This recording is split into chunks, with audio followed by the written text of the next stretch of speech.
yang mengumpul dari gelas ini? Nah, itu semua adalah contoh perubahan wujud benda. Sebelumnya kita harus tahu wujud benda secara umum ada 3, yaitu benda padat, benda cair, benda gas. Benda padat punya bentuk dan ukuran yang tetap. Contohnya batu, kayu, kaca, pensil, dan masih banyak lagi. Benda cair bentuknya berubah-ubah mengikuti wadahnya, tapi volumenya tetap. Contohnya air, susu, minyak, sirup, dan lain-lain. Sedangkan benda gas bentuk dan ukurannya bisa berubah-ubah, mengisi seluruh ruangan yang ditempatinya. Benda gas itu tidak terlihat, tapi bisa kita rasakan. Contohnya udara, uap air, dan asap. Nah, wujud benda ini bisa berubah pada kondisi tertentu, teman-teman.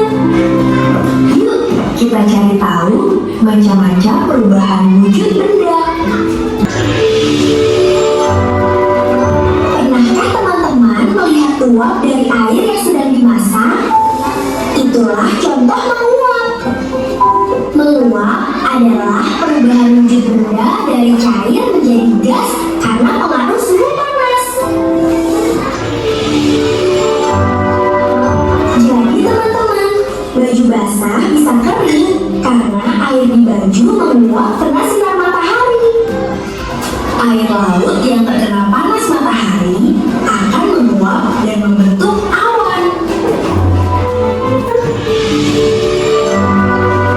Kebalikan dari menguap adalah mengembun.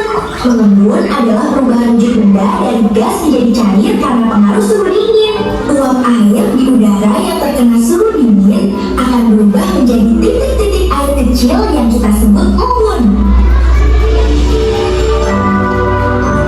Contohnya, embun di pagi hari yang menempel di daun-daun, kaca jendela yang berembun saat hujan atau di ruangan ber-AC, uap air yang keluar dari mulut kita saat udara dingin.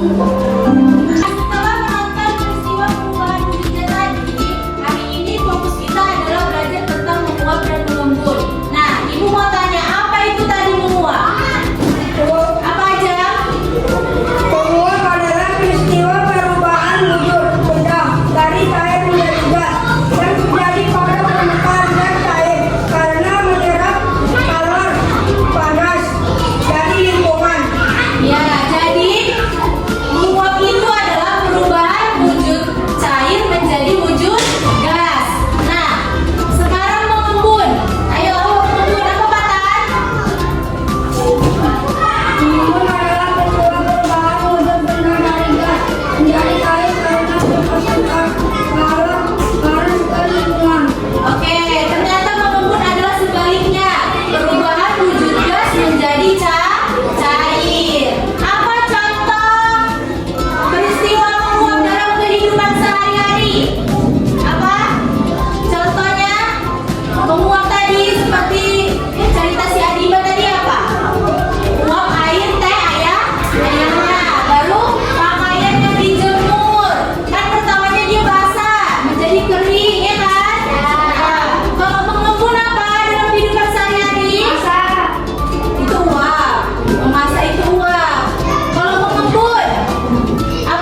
lakukan, kami pakai gelas air